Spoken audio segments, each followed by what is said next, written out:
They didn't look sick. They didn't miss work. They even smiled in photos, but inside, they were unraveling. Severe anxiety wasn't loud. It was constant.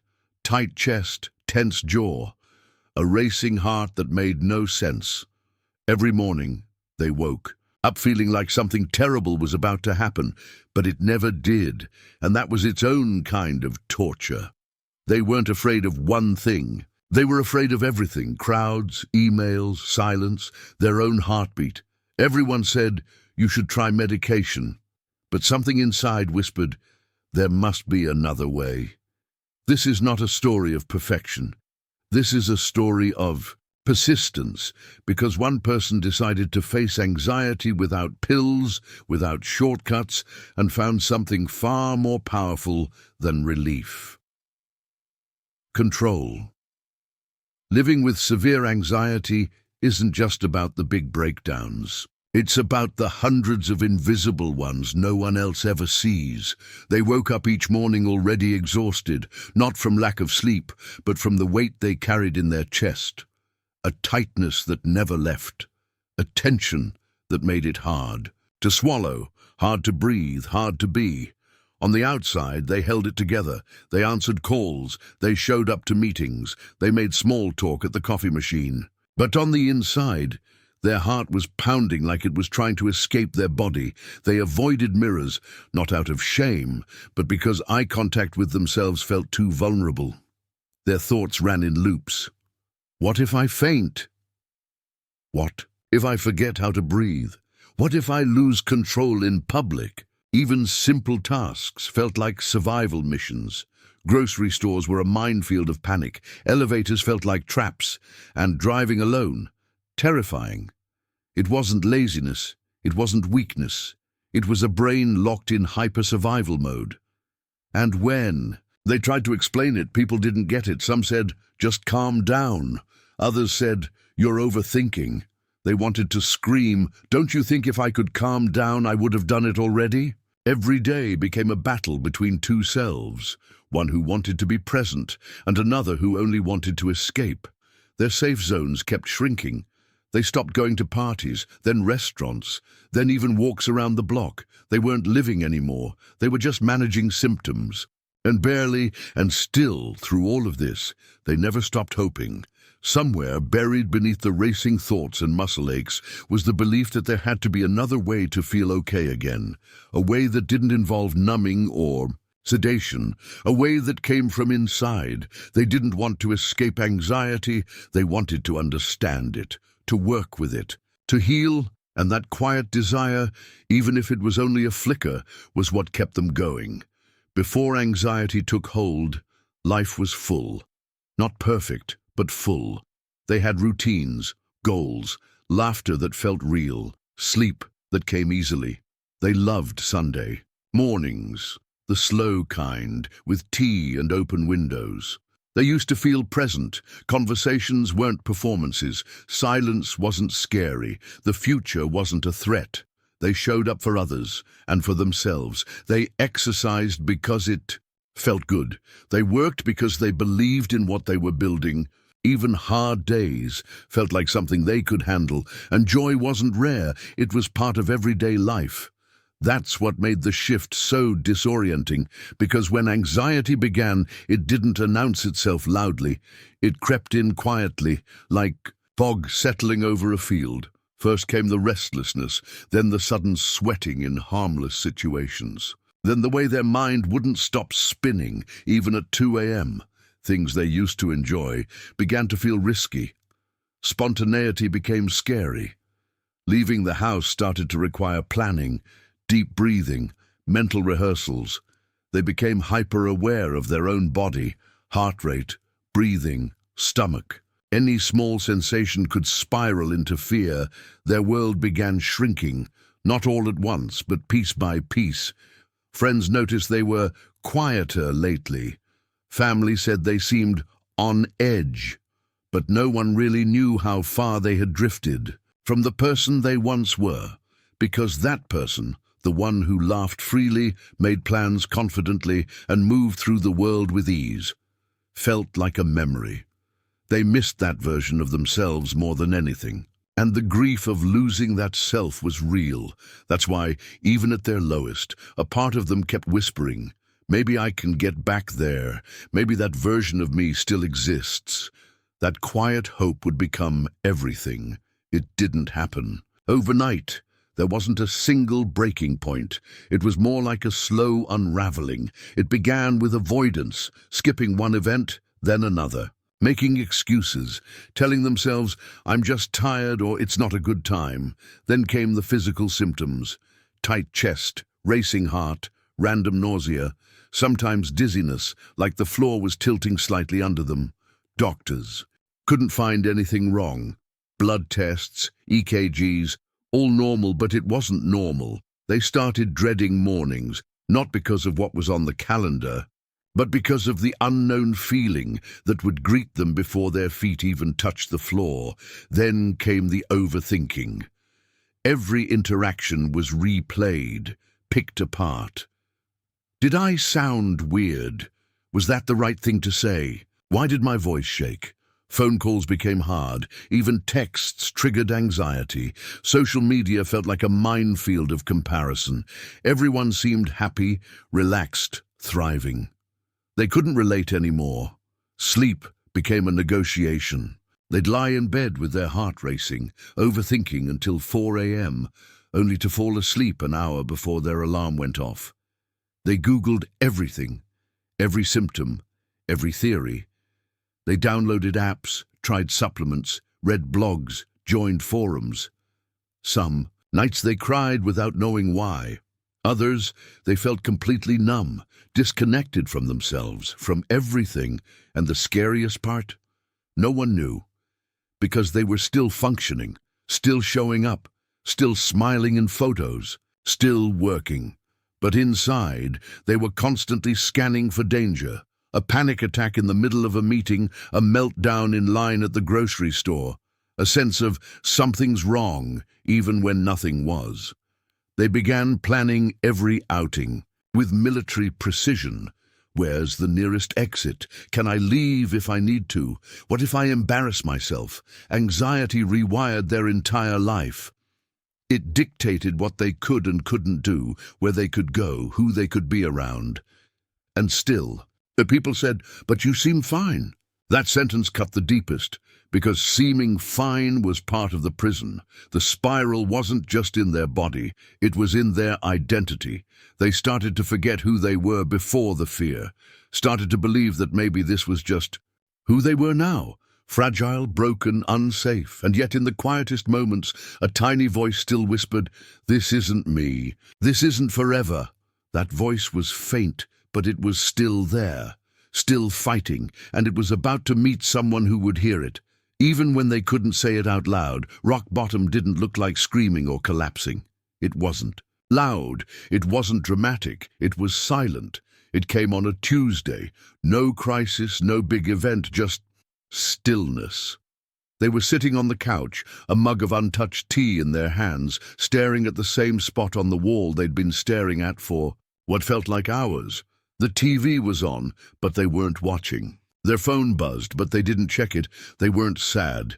They weren't angry. They were done, not in the giving up sense, but in the empty sense. Like something inside had finally gone quiet, not the anxiety, but the fight against. In that evening, they walked past the bathroom mirror, paused and really looked at themselves, pale, eyes tired, back slightly hunched, not from posture, but from the invisible weight they carried, and for the first time, they said it out loud. I can't live like this anymore. It wasn't a plea, it wasn't a breakdown. It was a quiet truth they had been avoiding for too long. In that moment, something inside them shifted, not with urgency, but with surrender. Not the kind of surrender that says, I give up, but the kind that whispers, maybe I need help.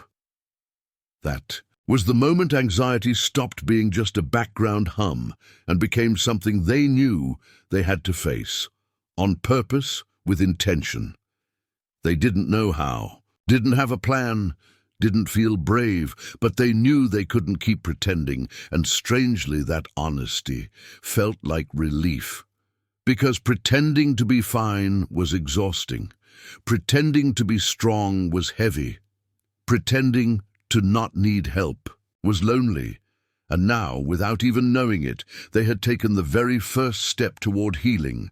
They told the truth, and that truth created space. Space for change. Space for softness. Space for someone to enter quietly and offer presence, not solutions, just presence. And that made all the difference. He didn't arrive with grand answers. He didn't wear a white coat. He didn't bring a checklist or a fix. He just showed up, a calm, quiet presence, like a lighthouse in fog. He wasn't family, wasn't a therapist, just someone who noticed. They had met before, in passing, a neighbor, a colleague, a friend of a friend, but now, somehow, he saw through the mask. One afternoon, after a half-hearted conversation in a quiet cafe, he paused, looked them in the eyes, and asked gently, "Are you okay?" Not in the polite way, in the real way, the way that made it feel impossible. To lie, they nodded, of course, smiled, deflected, but something about his energy made it hard to pretend for long. He didn't push, didn't probe, he just listened. Sat there, stirring his tea, offering nothing but time and warmth. There was no awkwardness, no "you should try," no fixing, only presence, and in that space something loosened inside them, just a little. They hadn't felt safe in someone's presence for a long time. But this was different. He didn't rush. He didn't fill the silence. He didn't act like their anxiety made them fragile. He simply remained, and sometimes that's more powerful than any advice. It's hard to trust calm when your world has been chaos for so long, so they pulled away. Not rudely, just gently, carefully, in all the little ways that said, "Don't get too close." They didn't return texts right away. They avoided eye contact when things felt too real. They kept conversations shallow, safe. When he offered help, they smiled politely, said, "I'm just tired," said, "It's been a long week," said everything except the truth, because vulnerability felt like danger. And kindness made the walls shake. They'd spent so long protecting themselves from pain, they weren't sure how to accept care that didn't come with conditions. They questioned his motives, wondered if he was waiting for them to get over it, feared that if they shared too much, he'd disappear too. So they kept their distance, still smiled, still showed up, but always with an exit plan. He noticed the way they turned their body slightly away, the way their answers got shorter, the way they seemed to always almost open up. But he didn't take it personally, because resistance isn't rejection. It's protection. He knew that, and so he stayed. Most people walk away when they don't feel wanted, when conversations fade, when energy shifts, when the walls stay up. But he didn't. He stayed, not in a dramatic, grand gesture way, but in small, quiet, consistent ways, a message that said no pressure, just thinking of you. A coffee left at their doorstep on a hard day, a walk where he did most of the talking and didn't mind the silence. He never demanded explanations, never asked for updates. He showed up without expectation, and slowly, that did something powerful. It made anxiety feel less alone, because when you're spiraling inside your own mind, someone sitting beside you without trying to fix you feels like a miracle. Over time, the resistance softened. They answered texts a little faster, lingered a little longer during conversations, let their voice shake a little when saying something real. Trust didn't come in one moment. It came in many, each one small, each one meaningful. And he kept offering them no ultimatums, no pressure, no clock ticking down to progress, just presence, just care, just someone saying, "I'm not leaving just because it's hard." And for someone who had been silently drowning, that presence was the first breath of air in a very long time. It didn't start with a therapist's advice or a clinical plan. It started with a question. What helps you feel even 1% better? Not what cures it, not what fixes everything, just what softens it. They thought about it, and one word came quietly to mind: writing. Not fancy journaling, not guided prompts, just putting thoughts on paper. So they tried. That night they opened a blank notebook, wrote the date, and then stared at the page for what felt like hours. Nothing sounded profound. Nothing made sense. But they kept going. They wrote, "My chest feels tight. I don't know what I'm doing. I'm scared I'll never get better." And somehow that helped. The words on paper didn't judge, didn't argue, didn't tell them to get over it. They just sat there, quietly holding space for the pain. So they did it again the next day. And the next. Some days it was one line, other days 3 pages. They wrote in parking lots, in bathrooms. At 2 a.m. by flashlight, it became a ritual, like exhaling thoughts that had no other place to go.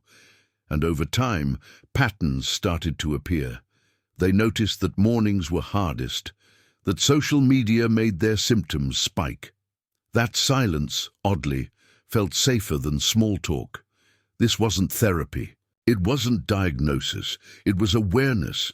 And awareness, it turned out, was the beginning of power. Because the more they named what they were feeling, the less those feelings owned them. Eventually, they tried other tools too. Grounding techniques, box breathing, walking barefoot on grass, sitting with a hand on their chest and whispering, "You're safe, you're here, you're doing your best." None of it fixed them, but it gave them something anxiety had stolen: agency. They weren't just enduring anymore. They were engaging, choosing, experimenting, discovering what made the fear shrink even slightly, and that was everything, because anxiety thrives in helplessness, but it weakens in choice. This wasn't a miracle breakthrough.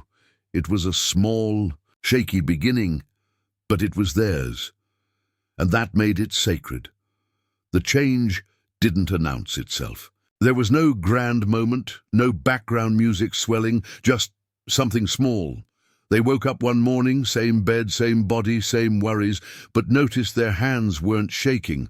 For the first time in weeks, their breath came without effort. They still felt the undercurrent of fear, but it didn't drag them under right away. Later that day, they answered a phone call without rehearsing what to say. They didn't even realize it until the call ended.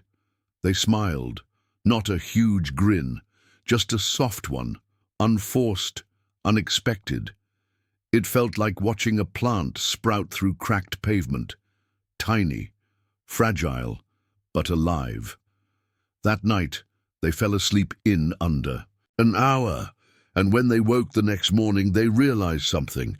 They hadn't dreamed of panic. It didn't mean the anxiety was gone. But something had shifted, a sense of possibility, like a single candle lit in a pitch-black room. That's how recovery often begins, not with a leap, but a flicker, not a cure, but a moment, a breath, a second of clarity, a minute of peace. That tiny shift became a reason to try again the next day, and the day after that, not because everything was better, but because something was different, and that difference felt like hope. One evening, as the sky faded into soft grey, they sat beside him on a quiet park bench. No words for a while, just the hum of distant traffic and the wind brushing through trees, and then, unexpectedly, he spoke. "You know, I've been there too." They turned to look at him. He wasn't saying it to make it about him. He wasn't trying to compare pain. He was offering something gentle, permission. He shared his story, slowly, carefully, not as a teacher, not as a guide, just as someone who had felt it, the sleepless nights, the racing heart, the dread that made no sense and yet ruled everything. He talked about how he used to hide it, how he wore the same mask they did, the "I'm fine" mask, the "just tired" mask, the mask that smiles while suffocating. He spoke of the first time he sat in his car for 40 minutes, unable to walk into work. Of the time he left his shopping cart in the middle of a store and drove home shaking, they listened, and for the first time they felt seen, not observed, but understood, not because he had answers, but because he had felt the same fog. He talked about what didn't help, the things people said that made it worse, the advice that felt like blame, and he shared what had helped him, not as prescriptions, but as memories. How breathing into his belly instead of his chest changed everything. How walking before sunrise helped calm his thoughts. How speaking his truth in small, safe moments saved him. And then he said, "I don't know exactly what will work for you, but I know it's possible. Because I've seen darkness too, and I found my way out." That moment became a turning point, because before that, recovery had felt theoretical, like something that worked for others. But now it was sitting right beside them, alive, calm, kind, and not just surviving, living. He wasn't a hero, he wasn't flawless, he was human, and that made his hope believable. That conversation didn't fix everything, but it shifted something important, the belief that they were alone. It finally cracked, and in that crack, light began to seep through. Healing didn't look like progress charts or checklists. It looked like practice. Imperfect, messy, quiet practice. They began to wake up with intention. Not always energy, but the willingness to try. Mornings started with breath. Not scrolling, not rushing. Just breath. Inhale for 4. Hold for 4.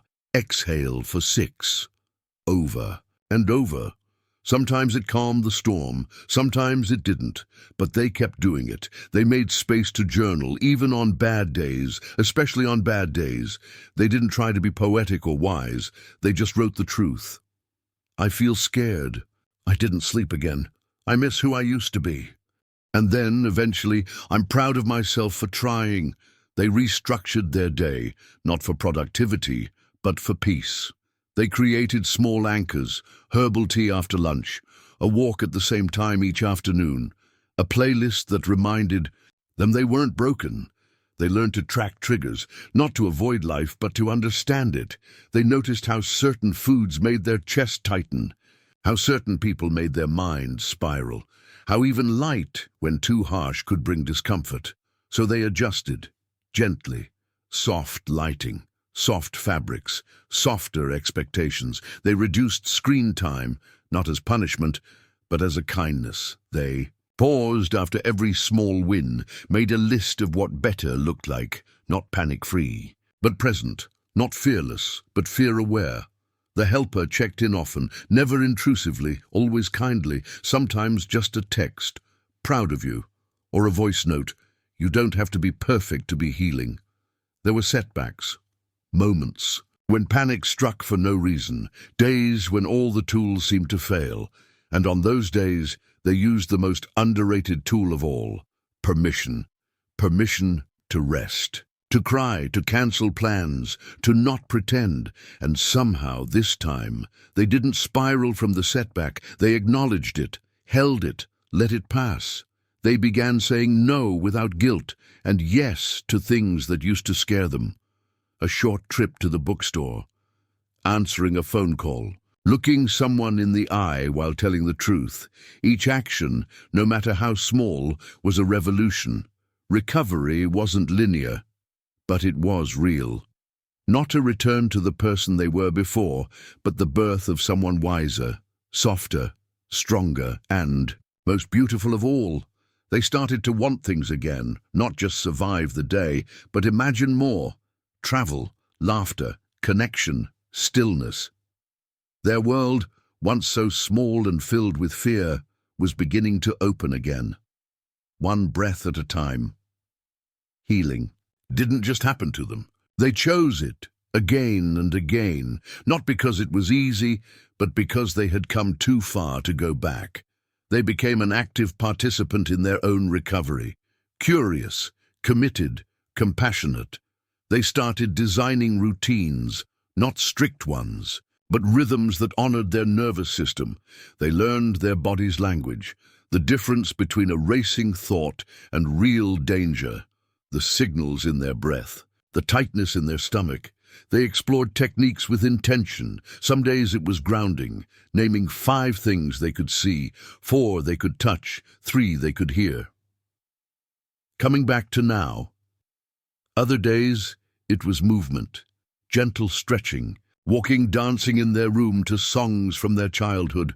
They found a kind of therapy in everyday things, washing dishes slowly, rearranging their space with care, writing kind letters to their past self. They made a list of calming tools, warm baths with lavender, lying under a weighted blanket, holding a hot mug of tea, talking to their inner child with kindness. They started to see patterns in their triggers and reactions, and rather than judge themselves, they approached each discovery like a scientist. That's interesting. What does this mean? They reduced caffeine, not because they had to, but because they noticed how it affected them. They experimented with diet, sleep, environment, fine-tuning their life like a careful gardener tending a sensitive flower. And they weren't alone. The helper was still there, encouraging from the sidelines, never taking over. When they stumbled, they didn't collapse. They rested, reflected, adjusted, and then continued. They celebrated tiny wins, days without panic, conversations without fear, mornings that felt neutral instead of anxious. They wrote affirmations that didn't sound fake but true. I am safe in this moment. I can handle what comes. I am allowed to grow slowly. Most importantly, they learned that healing isn't about becoming a new person. It's about coming home to who they were before fear took over, but with more wisdom, more softness, more strength, and by doing the work themselves, by choosing recovery not once but every day. They transformed, not perfectly but fully, because this time it wasn't just survival, it was self-love in action. They no longer measured progress by panic-free days. They measured it by presence, by how often they could sit with themselves, quietly, gently, without needing to escape. Anxiety hadn't vanished. It still whispered now and then, but it didn't run the show anymore. It didn't decide whether they could leave the house, didn't hijack their mornings, didn't make them question their worth every time they felt afraid. Instead, it became something they could walk with. A smaller voice among many, no longer the loudest. They had carved out peace, not as a permanent state, but as a place they could return to, a breath, a memory, a practice calm. Their life had texture again. Colors felt brighter, conversations felt deeper, even silence felt sacred. They laughed more, full, real laughter that came from a place of safety. They didn't just manage life. They began to live it. They found moments of awe again, a golden sky at dusk, rain on the roof, the smell of books in an old library. They looked in the mirror and saw someone stronger, not hardened, but tender, not fearless, but brave. They had made peace with the idea that healing isn't linear. There would still be waves, but they now carried tools, awareness, and most importantly, hope. And in that hope, they found a quiet kind of freedom, not flashy, not final but lasting, because the most beautiful transformation isn't about becoming someone new, it's about finally becoming yourself. If there's one truth they carry now, it's this: healing doesn't always look like strength. Sometimes it looks like softness. Sometimes it looks like sitting still, feeling everything and choosing to stay. They learned that anxiety isn't a flaw. It's a signal, a part of them that once tried to protect. And maybe, just maybe, it wasn't the enemy. It was the beginning. Because without anxiety, they wouldn't have slowed down, wouldn't have looked inward, wouldn't have learned how to listen. They stopped asking, "When will I be better?" and started asking, "What do I need right now?" It changed everything. They began to notice joy in small places, not because the fear was gone, but because they weren't running from it anymore. This journey wasn't about becoming perfect. It was about becoming real. They met a version of themselves on the other side of panic, a version that was kind, aware and incredibly alive. And now when anxiety whispers again, they smile gently and say, "I know you, but I don't fear you anymore." They never claimed to have all the answers. But along the way, they picked up a few truths, not from books, but from experience. Here are the gentle lessons they now carry. Start where you are. Not where you think you should be, not where someone else is. Just here. This breath. This moment. Don't rush the quiet. Healing doesn't shout. It whispers in tiny shifts, a slowed heartbeat, a relaxed jaw, a deep sigh. Name what you feel, not to fix it, but to meet it. Sometimes the act of naming is enough to soften the edge. Movement is medicine, not workouts, not pressure, just movement, stretch, walk, shake, dance. Let the body remember it's alive. Create anchors, one song, one scent, one phrase. Let them guide you home when the storm returns. You're allowed to rest. Healing isn't about doing more. It's about doing what helps, and that sometimes means doing nothing at all. You're not broken, not behind, not weak. You're human, and healing. It's not a straight line, it's a spiral. You come back to the same places, but each time with more wisdom, more strength, more grace.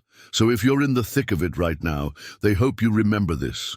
You don't have to do it alone. But even if you are still doing beautifully. They didn't conquer anxiety. They befriended themselves. They didn't wake up healed one day. They woke up softer, more attuned, more alive. They didn't find a cure. They found courage.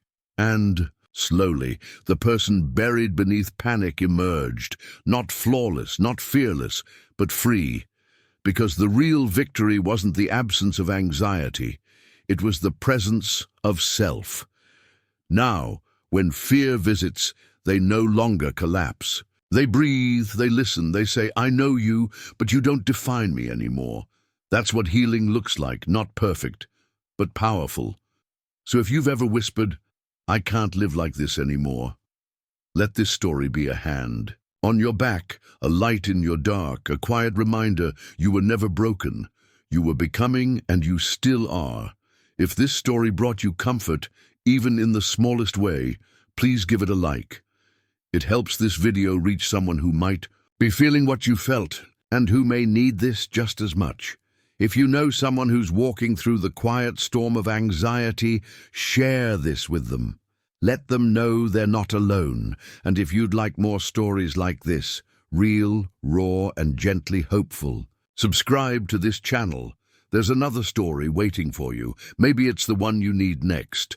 Until then, breathe easy, be kind to yourself, and remember, healing is not loud, but it is real.